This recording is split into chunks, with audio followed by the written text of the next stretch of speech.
Mirëmbrëma dhe zotrin, do të jemi së bashku në edicionin e lajmeve në ekranin e kanalit 7, ku ndër të tjera do të ndiqni. Edi Rama tregon pasojat e pezullimit nga detyrat të Belinda Ballukut, mazhoranca rrëzon kërkesën e opozitës për interpelancë me kryeministrin. Sali Berisha sulmon Ervin Salianjin pas takimit të zhvilluar me demokratët në Durrës. Nisma të tilla janë thjesht agenda për interesa personale.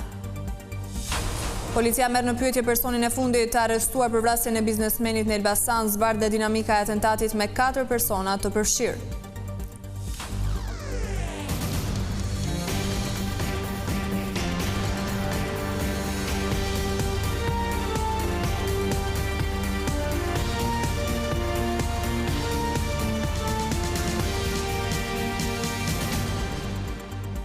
Vjojmë gjërësisht me lajmet. Pezullimi i Belinda Ballukut nga gjykata e posaçme. Sipas kryeministrit Edi Rama, po bllokon punën e ekzekutivit. Shefi i qeverisë ka përmendur çështje konkrete për të cilat vendimarrja po zvarritet. Në këtë kushte Rama ka përsëritur apelin për kushtetuesen që t'jap fund ngërçit të krijuar. Ngërçi i marrëveshjes së fluturimeve direkte me Kanadan është vetëm një shembull i pasojave që ka sjellë pezullimi i zëvendës kryeministres Belinda Balluku. Me anë të një video mesazhi në Facebook, kryeministri Edi Rama shpreh se janë njësër vendimesh të tjera, të cilat tashmë nuk kanë zgjidhje për shkak se kërkohet firma e Ballukut. Sforcuar, po me 35 vendimet e tjera të qeverisë, si doja bëjmë?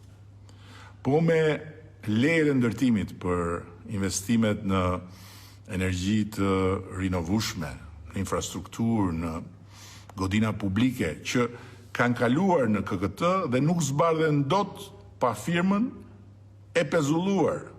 Si doja bëjmë? Sipas Ramës, kjo është arsyeja kryesore pse kërkon fjalën e gjykatës kushtetuese. Prandaj edhe unë kam shkuar në gjykatën kushtetuese. Sepse nuk jam këtu për të folur për parimin e mossënimit të balancës mes pushteteve teorikisht, për mos ndërhyrjen e një pushteti tjetër në përbërjen e ekzekutivit teorikisht. Madje sqaroi dhe pse nuk ka vendosur të shkarkoj Ballukun. Po mirë, pse nuk e heq ky ministren dhe ja ku zgjidh edhe ky problem bashk me gjithë litarin që i bëhet kular këmbëve të atyre sektorëve duke bllokuar punën. Jo, sepse heqja e ministrit të rast nuk do zgjidhte këtë problem themelor, po të krijonte një problem themelor më vete për të nesërmen. Jo për mua, po për çdo qeveri. Për kreun e qeverisë, prishja e balancës së pushteteve po sjell pasoja konkrete në punën e qeverisë. Mazhoranca rrëzoi këtë të njëjtë në parlament kërkesën e opozitës për interpelancë me kryeministrin Rama. Drejtuesi i kuvendit sqaroi se nuk mund të ketë debat për një çështje që është ende në proces shqyrtimi në gjykatën kushtetuese. Institucionin në zyrë avokatie. Seanca parlamentare e kësaj të njëjtë nisi me debate. Shkaku bë kërkesa e Partisë Demokratike për interpelancë me kryeministrin Edi Rama, lidhur me çështjen e zëvendës kryeministres Belinda Balluku. Në nisje të seancës, kryeparlamentari Niko Peleshi bëri me dije se interpelanca nuk mund të zhvillohet, pasi çështja pritet të shqyrtohet nga gjykata kushtetuese. Nuk duhet pranuar sepse çështja është aktualisht një shqyrtim gjykatën kushtetuese dhe është ky organ që do të jap një interpretim përfundimtar mbi kompetencat dhe ndarjen e pushtetit ndërmjet institucioneve të ndryshme. Çdo përpjekje për ta nxjerrë një vendim politik para se të përfundojë shqyrtimi kushtetues mund të cënojë parimet e pavarësisë të institucioneve dhe sundimit të ligjit.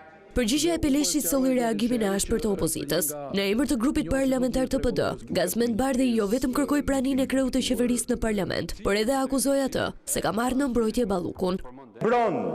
Të pandehurën ministre, të paktën 3 herë në ditë me video selfie apo postime në Twitter, si një mjet presionin ndaj gjykatës kushtetuese. Pra një njeri që flet nga mëngjesi deri në darkë vetëm për këtë çështje, ka vetëm këtë shqetësim, i fshihet deputetëve të Kuvendit të Shqipërisë. I kërkuar që kryeministri vite të japi llogari këtu, se cili është motivi që sot që ne flasim, ka në kabinetin qeveritar numrin 2 të pandehur nga SPAK-u për abuzime me tendera. Në debat, u përfshin dhe deputet të tjerë opozitar, të cilët përgjigjen e morën nga shefi i deputetëve socialista Ulan Balla.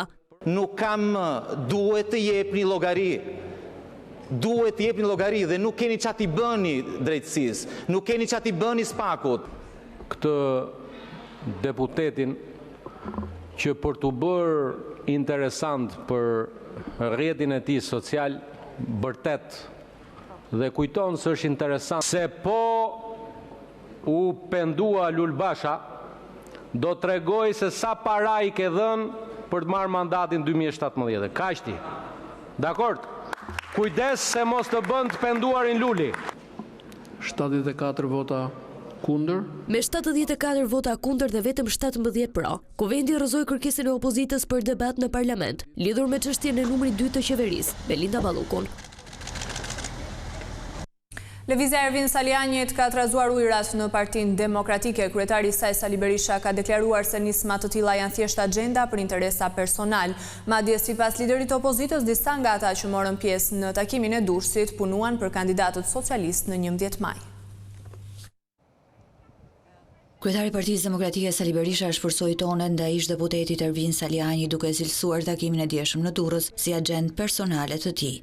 Berisha i kujtoi Salianit se në asnjë forum të Partisë Demokratike nuk ka folur për problematikat që ngritin në takimin e dieshëm.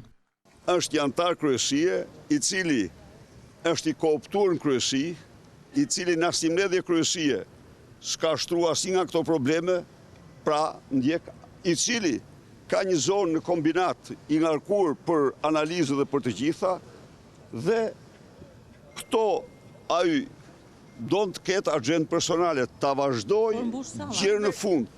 Kryetari i Partisë Demokratike Berisha akuzoi disa prej pjesëmarrësve në takim se në 11 maj kanë punuar për kandidatët e Partisë Socialiste. Disa prej tyre që i njoha, se nuk i njoha, të them vërtetën, pash individ që kanë punuar për amidurmisht, pash të tjerë që ja kanë mbathur mes fushatës për turizëm në mënyrë të dokumentuar, po tani këta s'mund të impresionojnë mua. Por deputetët e Partisë Demokratike, ndryshe nga Berisha, u treguan më të kujdesshëm në komentet për lëvizjen e Salianit, por asnjë prej tyre nuk e mbështeti. Kam dhënë dje një deklaratë dhe i qëndroj. Unë mendoj se është e rëndësishme për më nëshu çdo gjë në vendin tonë. Këtu qeveria është në krizë totale. Unë thash ç'është kjo erë e madhe pas keni qenë juve. Këtu është vendi përballjes me kundërshtarin, kështu që t'jalem kundërshtarit. Ka një pyetje për Ballukun? Jo, një minutë. Ka një pyetje për qeverinë? Për Ballukun që s'ka ardhur, për Ramën që s'është parlament. Ju Ervin Saliani kërkon një lloj ndryshimi në Partinë Demokratike. Ju jeni dakord? Vini është miku im dhe është djalë Flori, po ndu një pyetje për Ballukun dhe për qeverinë që shpërqendrohej çik se ngelet vetëm te opozita. Një ditë më parë, Ervin Saliani e Ilir Ali Mehmeti zhvilluar një takim me demokratët në Durrës se kërkuan reformimin dhe hapjen e Partisë Demokratike, por asnjë prej tyre nuk e përmendi Sali Berishën e as nuk kërkoi dorëheqjen e kryetarit të Partisë Demokratike Sali Berisha.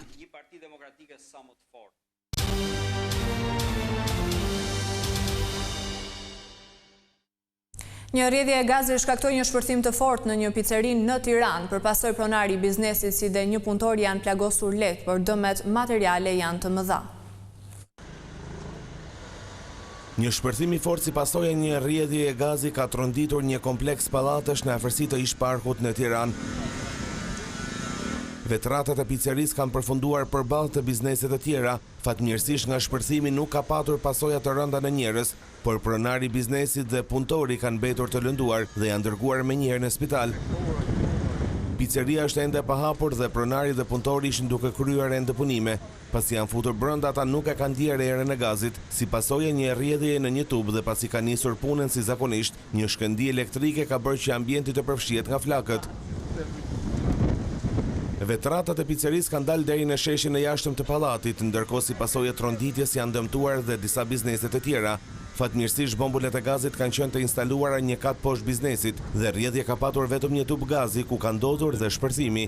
Sistemi i sigurisë ka parandaluar kalimin e zjarrit deri në depot e mëdha të gazit në katin e mëposhtëm, duke shmangur kështu një tragjedi. Ish-drejtori i Autoritetit Rrugor Shqiptar Evis Berberi kërkoi gjykim të shkurtuar për dosjen që gjykata ka në duar për të dhe të pandehurve të tjerë. Ai është vënë në akuzë për korrupsion, pastrim parash dhe shkelje të barazisë në tendera. Spak thot se Berberi përdori një kompani pronari së cilës ishte ai për t'i dhënë tendera. Duke u kamufluar përmes personave të tjerë, rezultonte se tenderat publik i zhvillonte shoqëria Dam SHPK, duke fryrë kostot e punimeve dhe duke paracaktuar fituesit. Berberi kërkon të shpallen të papërdorshme aktet që e kanë vënë në akuzë, vendim që do t'jepet në datën 9 dhjetor. Po në këtë datë do të vendoset edhe fati në total i dosjes së tij nëse do t'i nënshtrohet apo jo gjykimit në themel.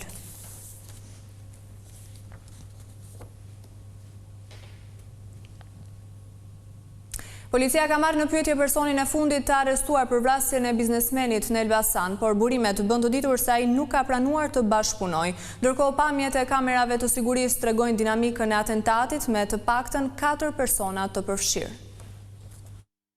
Një ditë pas arrestimit të Nevzat Spahos, i cili konsiderohet si një person kyç në të dhënat që mund të jap mbi vrasjen e biznesmenit Mondi Mahalla në Elbasan, policia është hermetike për ecurinë e hetimeve. Asnjë nga të arrestuarit deri më tanishëm nuk ka pranuar të jap detaje, ndërkohë që të premten do të dalin para trupës gjykuese për të njohur me masën e sigurisë ish ortaku i biznesmenit Gjino Ago dhe roja e karburantit Kujtim Pisha. Ky i fundit akuzohet për mos kallëzim krimi, por në një dëshmi paraprake ka thënë se nuk e ka njoftuar policinë në kohë për shkak se ishte trembur nga ngjarja. Ndërkohë që janë publikuar edhe pamjet që tregojnë momentin e ekzekutimit të biznesmenit Edmond Hyka, i njohur ndryshe si Mondi Mahalla. Në pamje duket autori që afrohet me makinën Audi pranë biznesmenit, del nga mjeti dhe qëllon disa herë në drejtim të Mondi Mahallës, i cili në atë moment po ashtu ndodhej brenda automjetit të tij Range Rover. Pasi e lë të vdekur në vend me 2 plumba në kokë, autori largohet me shpejtësi me makinë. Përveç Nevzat Spahos, Gjino Agos dhe rojes Kujtim Pisha, policia arrestoi edhe Naldo Gjinin nga Lezhë, i cili ishte parë ditët e fundit duke qarkulluar me makinën tip Audi që përdorën autorët në ekzekutimin e 43 vjeçarit. Ky automjet rezulton në pronësi të subjektit të viktimës që jepte makina me qira. Pas ngjarjes së rënd, makina Audi u gjetë djegur në fshatin Mirak bashkë me një pistolet brenda. Ndërkohë që në kërkim mbeten Marcelo Arani dhe Armando Kola, të identifikuar si ekzekutorët e biznesmenit. Një grua rreth moshës 50 vjeç ka humbur jetën këtë mëngjes në Vlorë teksa po ecste në bulevardin Ismail Qemali. Sipas policisë, dyshohet se si pasojë e erës së fortë gruaja është rrëzuar dhe është përplasur në bordurën e trotuarit. Fatkeqësisht përplasja ka qenë fatale për të, pasi ka ndruar jetë në vendin e ngjarjes.